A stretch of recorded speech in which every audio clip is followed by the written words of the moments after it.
Two errors can be very compelling, but you need to hold me to the one error analysis. A lot of these questions I don't have the ability to foresight, which means I can't predict the compassion questions that are going to come out of the two error. You need to hold me to the analysis that's given in the one error. That's the only that determines the two error of the world of the role of the balance. Who best engaged with political agency? They've conceded the second part of our role of that, which contains theirs. That's the second question, which is how should that relate to the role of the judge? We cannot just engage with ourselves separately and act as if the judge does not exist inside of this round. That determines the structure of our political agency because it affirms it or denies it, gives it a certain validation or a certain justification, which are points that we need to engage with the question of how that justification through the judge works. Now this is our vampirism link first. And the question it's better to politicize white agency first. We have to forefront the question of uncomfortable privilege, which is what the affirmative does indicate that it would be very comfortable for Joe to just say, oh yes, I agree, the compassion is what I should do. I should affirm your ability to affirm who you are. But that is the comfortable position for the white judge to do because he can always engage in the economy of liberal, and the other liberal economy of suffering, which allows him to vampirize and get a little bit jouissance because he affirms that he says, oh thank God, I've been really good to myself, and that allows him to feel momentarily good until he walks out and realizes that white oppression, that racism, all those things are still happening. He doesn't think that he has changed anything because all he's done is send a ballot to the tab room. This does not result in anything. He said it results in a self-hatred. Our point is that this leads to a resentment against the self of the judge. It's not that they are resentful against themselves, but instead that Joe constantly feels like he has not done enough, which leads to violence against himself. Second is us. If we engage in anything, even if we gave up this round to them, that we would still feel that type of resentment to ourselves because we don't feel like we've done enough to engage in any of these problems. That leads to the two types of self-violence, which leads to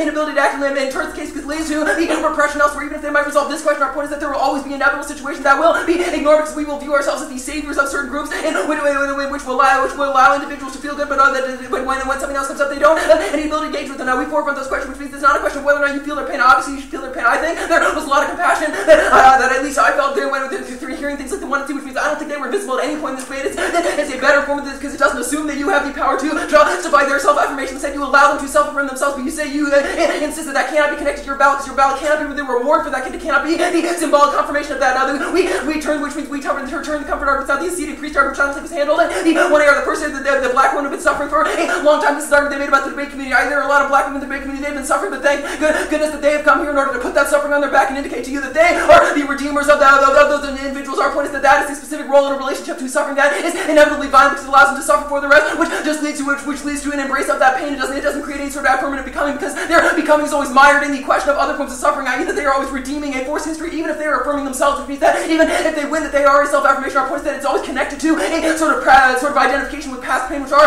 indicates leads to a sort of self-hatred and identification with that pain, which just leads to worse forms of self-identification. Now this also should determine the ballot question because it's not a question of making them visible, as they say. That is another link argument that you cannot make them visible with your ballot. Only they can make themselves visible, which is the self-affirmation argument. Instead, they have assumed that you are the only person who can make them visible by voting them forward, i.e. they have to get ballots in order for anyone to take notice of them. I don't think that's true because we engage with them as individuals. They don't have to be confirmed in the debate hierarchy for anyone to believe that they exist as people. That doesn't make any sense. Not even true in the first because I don't know. People don't even talk to me, and I've won some ballots. I don't care. The two in the overview made a bunch of arguments about how these get circulated inside of these structures of debate. Our point is that this not get structured, not get circulated in the structure of debate, i.e. they get repeated in performance videos, they get repeated online, they get discussed in chat room. They will inevitably become a commodity inside the debate community because it will be something that we can discuss and decide when it comes in identification of who they are as individuals. We're allowed to simplify that and allow us to make it palatable to us, whether or not we are racially white or whether or not we are other races. The point that becomes is the thing that we can engage with. They are women. Yes, our point is that that doesn't resolve any of those questions. Instead, it integrates them further into the liberal marketplace. I've also made a broader question that there's no distinction between debate and the outside world. Our point is that they just become part of the broader liberal market for something which affirms a capitalist ideal and a capitalist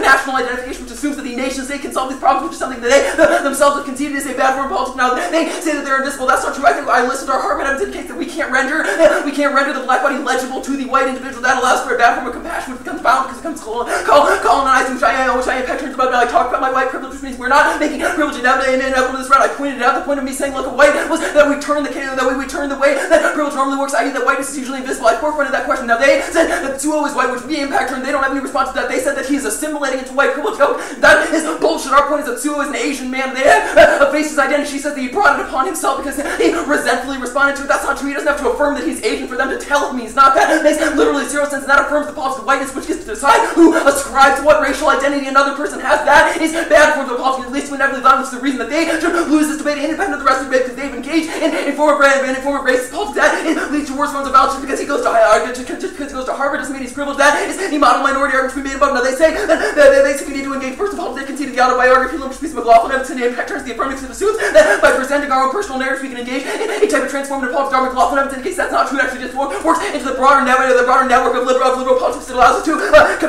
commands liberalism and affirms the autonomy of the individual subject who can affirm and rise above sort of the previous problems I indicated that links in to the broader narrative of the black mother in American society. So the idea they can pull themselves up by their bootstraps. All these are reasons why the permutation doesn't make any sense. Our point is that it's a question of competing methodologies. We should determine whether or not one of us has a better competing methodology. It's not a question of whether we can do both of them, because ours is a rejection of the relationship that they ask you to have towards compassion, which is fundamentally not possible with this idea of the permanent battle paradox. I mean, they conceded the Dolar evidence indicates that if they allow debate to affirm them, it means that debate sticks inside itself. They become part of the debate process. They don't become the exemplars of any particular type of politics. Instead, they just become further debaters, which means they are locked inside of an activity that is fundamentally apolitical and doesn't allow us to affirm our identity, because we get stuck inside certain notions of what it even means to be a person, what it means to become a debater. In the second place, our Dolar evidence indicates we need to affirm our identity outside of that structure, which means we need to affirm our humanity outside of the debate context, because that's the only way to avoid the sort of recommodification that sort of inside of the debate context. Now